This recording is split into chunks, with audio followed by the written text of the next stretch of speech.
Mi nombre es Eudoro Ábrego, mejor conocido como Lolo Ábrego, de los Líricos de Terán, bajo sexto y primera voz del grupo. La idea esta de hacer segmentos para toda la gente que le gusta Líricos de Terán, para todos los fans, para mi familia, para mis amigos. Queremos que tengan una parte de nuestra vida y que entiendan cómo empezó Líricos de Terán desde los inicios de mi padre, el señor Edelmiro Ábrego, que aquí lo tengo todo el tiempo. Aquí me da mis estirones de oreja de vez en cuando. Lo extraño mucho a mi padre y a mi madre, obviamente. Es muy triste que ya cuando no tienes a tus padres y pues la vida sigue. Pero este señor, pues gracias a Dios, orgulloso de ser hijo de mi papá, de Edelmiro Ábrego. La verdad fue un hombre muy querido por mucha gente, desde mis abuelos también, que fueron muy queridos en el encadenado General Terán. Me acuerdo de la infancia que tuvimos nosotros, fue una infancia humilde, como toda la gente de allá de aquellas tierras, difícil. Fue una época pues dura y bonita a la vez, porque pues la verdad yo creo que las enseñanzas que da la vida y que uno quiere aprenderlas y retenerlas para el bien de tus hijos, que para mí es una enseñanza de la vida y pues tratarla con mucho respeto. Todo lo que hizo mi padre y mi madre, incluyéndome, que fue una guerrera también. Antes de Líricos de Terán, como te digo, hubo una época en que mi papá y mi mamá, antes que se conocieran, mi papá pues amaba la música, era una persona que amaba la música, el canto, y mi papá tenía 17 años, 16 años, si no mal recuerdo. Dice mi madre, mi abuela, perdón, nos platicaba que fueron los montañeses del Álamo a buscarlo porque en esa época supieron de unos líricos de la luz. Ahorita les platico la historia de los líricos de la luz. Mi papá, a la edad de 17 años, pues era todavía un adolescente, no era mayor de edad, y pues mi abuela lo acogía porque pues era su único hijo. Y mi abuelo pues es el de la troquita coloradita, y mi abuela es Victorina López, y Isaac Ábrego eran los iniciadores de una ruta que hubo desde el encadenado a General Terán. Todos los días mi abuelo se levantaba a las 6 de la mañana y se iba parando a la gente que estaba en las orillas. Unos se iban con él, otros encargaban tortillas, que carne, que usted sabe, y unos mandaban gallinas y otros traían de regreso tanque de gas, butano, y era un show. Mi abuelo era el hombre que sacaba de apuros a mucha gente ahí en toda esa ruta que él corría años por años. Esa es la troquita coloradita. La troquita coloradita, de ahí vino la idea del señor Reginaldo Polanco, compositor de también la canción muy famosa de Yo también soy de Terán. Él compuso esa canción para mi abuelo y mi abuela, se llamaba La troquita coloradita. Nosotros la interpretamos en uno de nuestras producciones, que se llama así, La troquita coloradita. Pero la grabó Carlos y José, Luis y Julián, muchos artistas ya en aquellos años, que ya Carlos y José pues ya no están, pero ellos grabaron primera vez la troquita coloradita. Los Rancheros de Terán, que son grupos de ahí de General Terán, que tuve la dicha de andar con ellos también en el bass. Cuando yo iniciaba a los 13 años, empecé a tocar el bass con ellos y con el grupo Oasis de General Terán. Entonces me voy más para atrás. Decía que los montañeses del Álamo fueron a buscar a mi papá porque oían de un grupo que eran 2 violines y una guitarra. Entonces fueron a buscarlo a papá al encadenado, y en aquellos años era en el 55 o 54, algo así, que parece que no había mucho carro que pasara por ahí. La única era la troquita coloradita de mi abuelo. Entonces él vio un carro y mi papá dice que estaba sentado en una cerca de púas, y a lo lejos veía pues ya ves la tierra que se levanta cuando pasa el carro, y dice que vio el carro, y pues muy bonito el carro, y creo que venían 3 elementos de los montañeses del Álamo, y se dice papá que pasa el carro, se pasa, y lo ven a él sentado, y se regresan y le preguntan, oye, ¿no sabes de unos líricos de la luz? Es que nosotros somos los montañeses del Álamo y andamos buscando al violinista, al que toca el violín. Y no, pues cuál fue la sorpresa de papá, que pues él sí había oído los montañeses, creo, en el radio, porque dicen que mi abuela es una de las pioneras en el radio también de tener, porque dice que en aquellos años, dice papá, que iba mucha gente ahí a oír Porfirio Cadena, y que Tres Patines, y pues muchas historias del radio, y se iban ahí a oír. Entonces llegó el momento que que cuando le dijeron a papá eso, papá dice que dio el brinco y se rompió el pantalón donde brincó, se rompió una parte de su pantalón y se fue corre y corre. Mamá, quieren hablar unos señores que dice que son los montañeses del Álamo, contigo, mamá. Y ya sale mi abuela.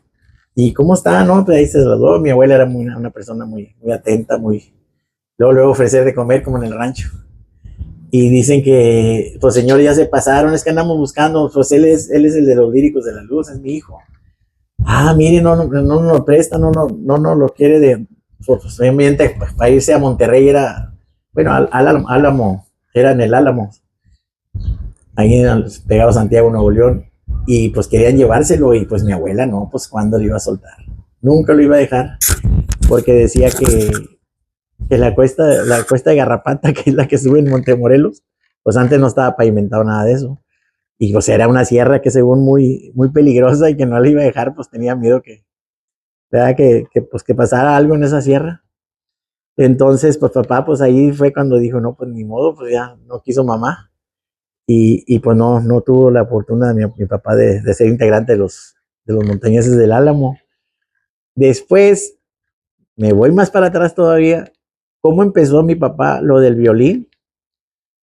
Mi papá tuvo mucha ilusión con las guitarras. Entonces, en aquellos años, mi papá quería una guitarra, pero antes para ir para Monterrey se iban en una carreta. Duraban, dice mi papá que duraban 3 días, desde el Encadenado hasta Monterrey en carreta, imagínense.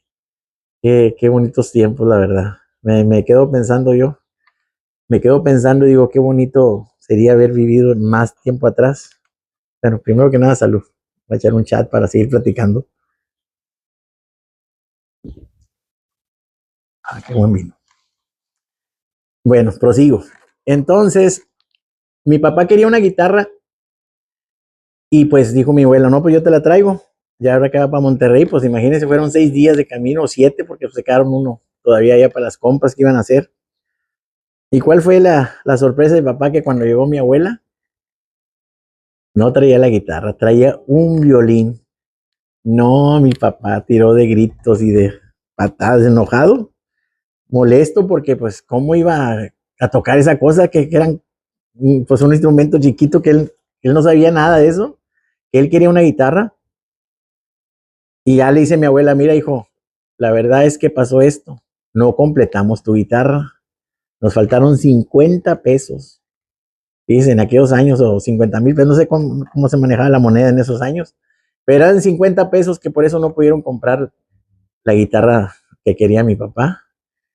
Entonces, ya le dice mi abuela, ¿no? Y ¿cómo? Me dice mi papá, ¿cómo voy a aprender yo a tocar eso? Dice, había un maestro ahí en cerquita del Encadenado, un señor que era maestro de música, según decía papá, pero era muy enojón, muy regañado, muy regañón.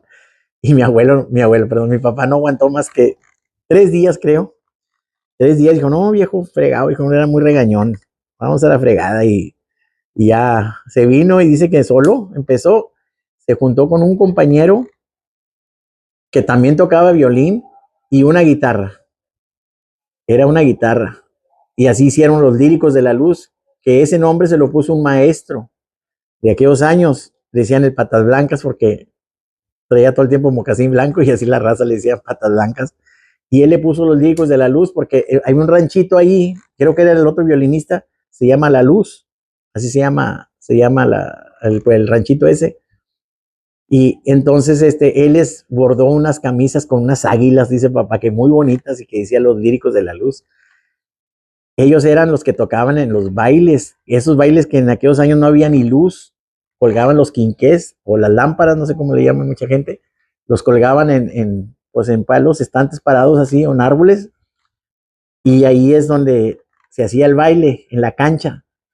Pero antes de eso ponían la cerveza en la tardeada, que se iba toda la raza a poner hasta las manitas, y ahí fue donde los Alegres de Terán tocaban para la raza que estaba pisteando, que estaba tomando ahí en la cantina de la tarde. Y ya en la noche, pues era el baile estelar, eran los Líricos de la Luz. Qué cosas, ¿verdad? y Los Alegres tocando antes allá para la gente borracha, no agraviando. Y ya de cuenta que dice papá que pues la gente eran de las piezas de 3, 4 canciones y tocaban la pieza de pan. Estaba el panadero, entonces tú querías, si una señora traía 3 hijas, tú le tenías que llevar un pedazo de pan, o sea, una concha, no sé qué clase de pan haya sido, pero dice papá que era la pieza de pan y tocaba la pieza del pan y se iban a nombrar y a darle el pan a la señora, a la mamá. Y la señora llevaba una canasta, me imagino, para echar el pan y ahí empezaba la pieza del pan. Tocaban otras 4 o 5 y otra vez, entonces el muchacho bailaba 4 canciones o 5 hasta que se le acababa el panadero el pan, me imagino. Y entonces la señora, si tenía 4 hijas, imagínate, lleva una tonelada de pan para la casa. Y, y dice papá que así es como empezó los líricos de la luz en aquellos años. Y por esos 50 pesos existen los líricos de Terán del 82, que fue la primera producción para discos Disa, que nosotros grabamos directamente, que no había que párchale aquí, párchale no. Ensayamos. Fíjense, fue una historia también muy curiosa porque yo andaba con el grupo Oasis. Entonces papá anduvo trabajando en California, pues no supimos mucho de papá por 4 o 5 años. Y mi mamá y yo y teníamos mis hermanos más chicos que yo, Aldo, que anda con los Líricos Junior, Mili, que es cuata de él, Marilu, que es la que sigue de mí para abajo, y la Coyota Mirna. A de cuenta que ellos pues estaban bajo nosotros y mi papá pues 4 o 5 años no supimos nada de él. Esa es la verdad. No me gusta decir cosas mentiras ni nada, nomás pues son cosas, ¿verdad? Que la gente hacemos también, o sea, no somos perfectos. Entonces, mi mamá, yo trabajé en un lavado de carros cuando estaba en la escuela, estaba en la ETA, que era la secundaria técnica. Este, de ahí estudié en el colegio Francisco G. González, un colegio de monjas, de nada me sirvió. Y también me acuerdo yo que mamá me puso una fundita como tipo restaurante y ahí llegaba a la escuela, me iba al lavabo y en las noches, ya más tardes, me iba a ayudarle a mi mamá pues a servir, a andarle mesero ahí ayudándole y ya cerramos, nos íbamos a la casa, a la Florida, ya otro día en la mañanita para la escuela y del grupo de la agropecuaria me iba directo a Teán, trabajaba 2, 3 horas en el lavabo y luego ya me iba al restaurante con mi mamá. Y así fueron varios años así. Y épocas muy bonitas, duras, difíciles, pero como te digo, la escuela de la vida es muy bonita cuando uno lo quiere tomar en cuenta, ¿verdad? Y, entonces los líricos de Terán, llegó papá y me acuerdo que andaba con el grupo Oasis. Entonces le digo yo a papá, queremos grabar, pa? Le digo, cuando pues yo sabía que papá porque papá dejó el violín como 25, 30 años, no, cuando se fue, nos fuimos cuando yo nací en California, allá nací yo en California, Fresno, California. Entonces, allá me tocó a mí, a otros les tocó ahí en Texas, y otros acá en Monterrey, perdón, en Montemorelos. Ahí tenemos varias nacionalidades. Somos 13 de familia. Bueno, éramos 13 de familia. Murió mi hermano Eladio, que era el bassista del grupo Los Líricos original. Entonces, después que papá, le digo a mi papá que si nos daba, que si conocía a alguien queríamos grabar el grupo Oasis. Pero para esto, cuando nosotros tocábamos, nos llevábamos a papá y papá con el teclado tocaban polcas y le hacían como si fueran los montañeses, aquel le hacía como flauta en el teclado. Cruz Martínez, un saludo para Cruz Martínez. Él hacía como flauta y papá en el violín, se oía muy bonito y mucha gente nos empezaba a seguir por las polcas. Entonces, cuando papá, le digo yo papá, dice, hay un señor que se llama Gastón Ponce, que tenía una disquera en Houston. Dice, déjame hablar con él. Entonces ya papá habla con él y dice, Gastón Ponce, ¿tienen visa? Pues aquellos no tenían visa ni nada. Y dice, no, pues son son allá en General Terán. Dice, no, ¿sabes qué? Mejor te voy a recomendar un amigo, que es el finado Domingo Chávez, que lo tengan en el cielo, ese hombre. Muy conocedor, muy buen cerebro para los músicos. Hizo muchos estilos ese señor.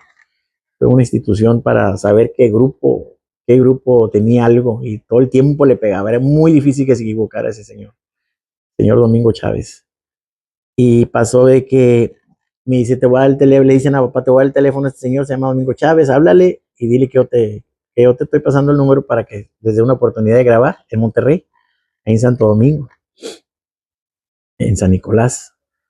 Y entonces, pues ya le habló papá, y dijo, no, pues sí, ensayen, digan muchachos, graben en un cassette, en ese entonces eran cassette de esos chicos.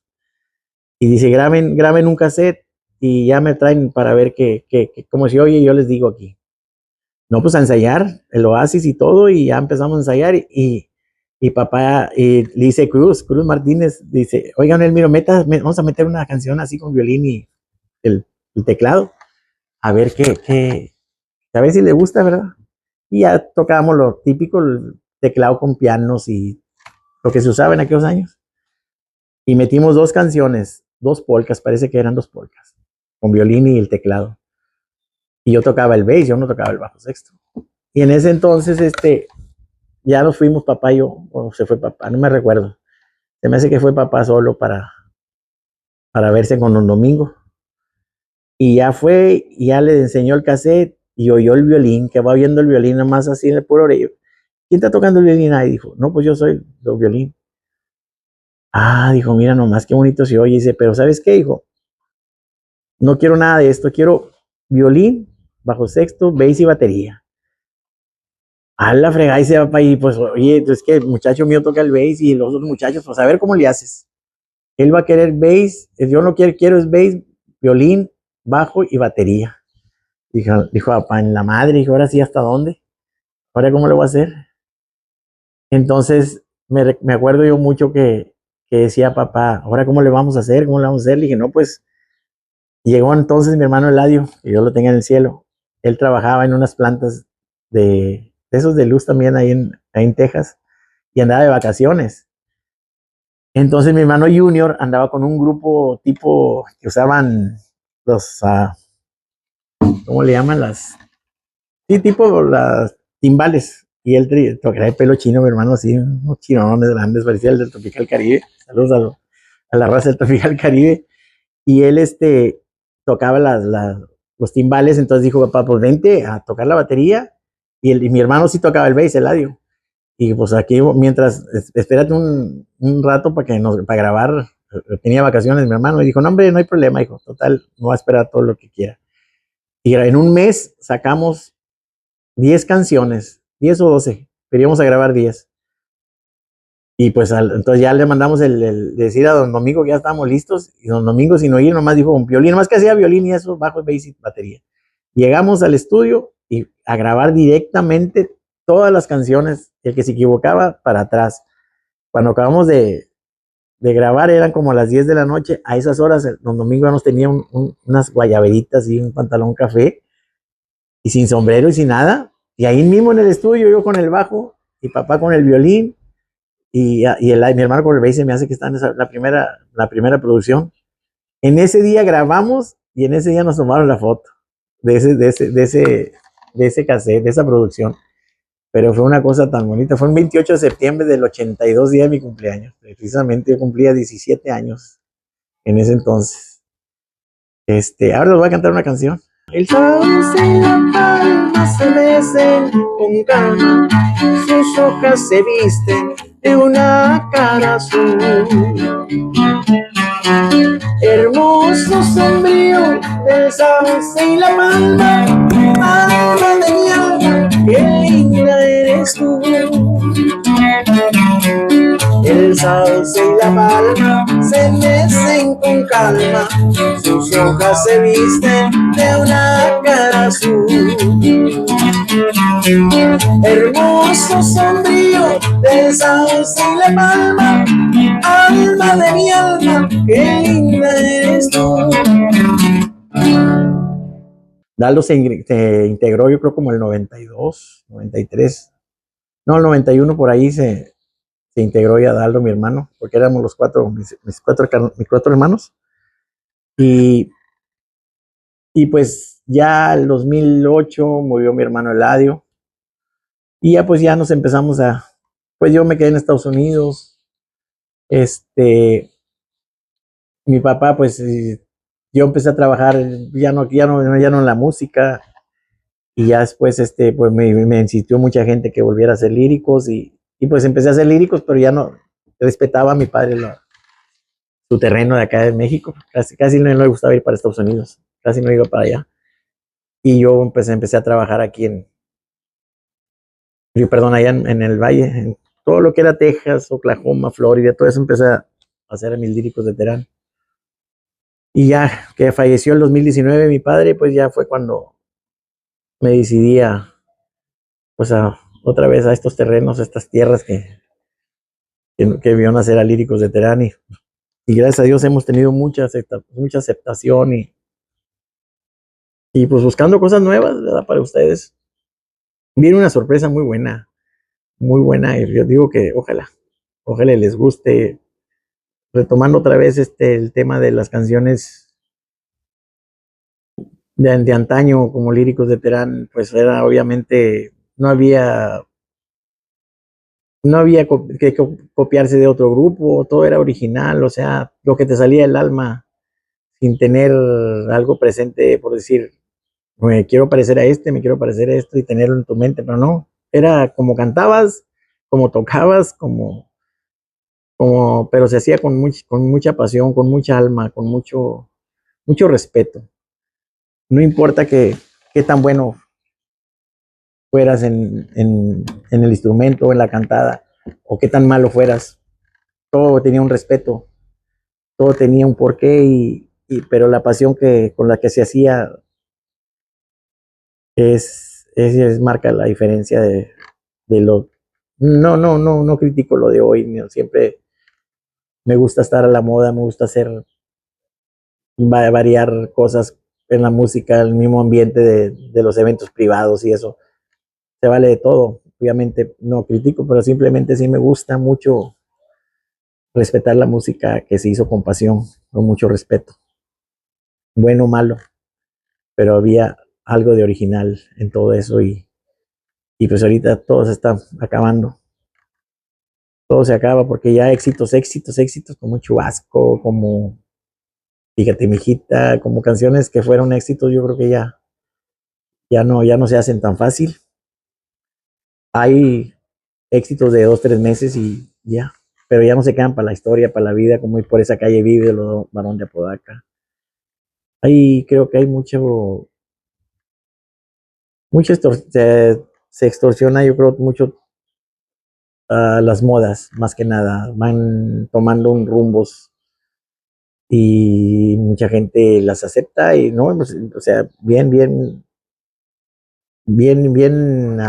tomado, a la gente que lo quiera tomar está perfecto. A mí me encantan también muchas canciones que oigo nuevas, recientes, me encantan. Y pues como te digo, pero lo de uno es lo de uno, lo original y respetando, como te digo, el terreno de cada quien. Y pues más detalles por decir, de las producciones que vienen, creo que tengo en puerta 2 CDs, 2 producciones, perdón, o CDs, pues tampoco ya no existen los CDs. Vienen 2 producciones que lo voy a hacer con mucha pasión, como lo hacíamos antes, buscar lo más parecido, porque pues obviamente los elementos originales ya no están con nosotros. Eh, pero sí es bonito volver a recordar. Y pues esto fue un pedacito de lo que quería que supieran de Líricos de Terán. Para la gente que ya nos conoce, pues sabrá que así fue la historia de Líricos de Terán y pues la que no nos conoce, pues aquí les vamos presentando poco a poco y ojalá compartan, compartan estos momentos bonitos de su servidor Lolo Ábrego.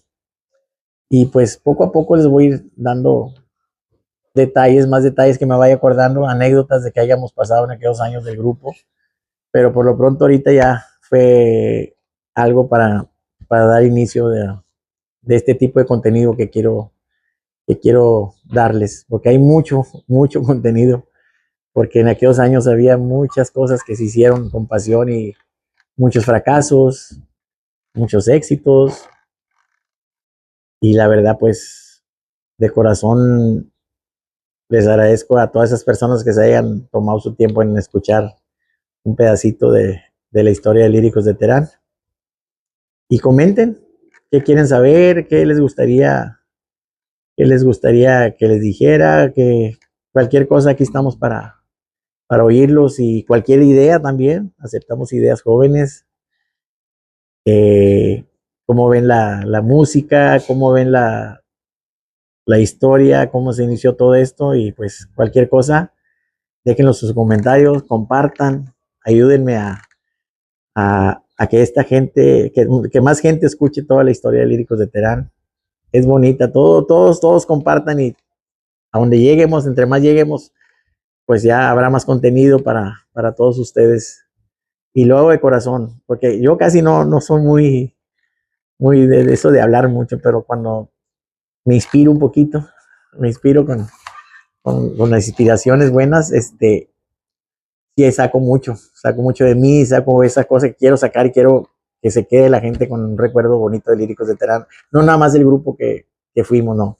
Del interior del grupo de Líricos, de las peleas, porque hubo de todo, mi papá y yo, y o sea, aventuras bonitas, aventuras tristes, como les digo, fracasos, de todo, porque empezamos comiendo igual que todo el mundo, lo más humilde que no te puedes imaginar, pero con mucho orgullo y mucha honra, porque pues así no le enseñan a uno de lo que es la vida, ¿verdad?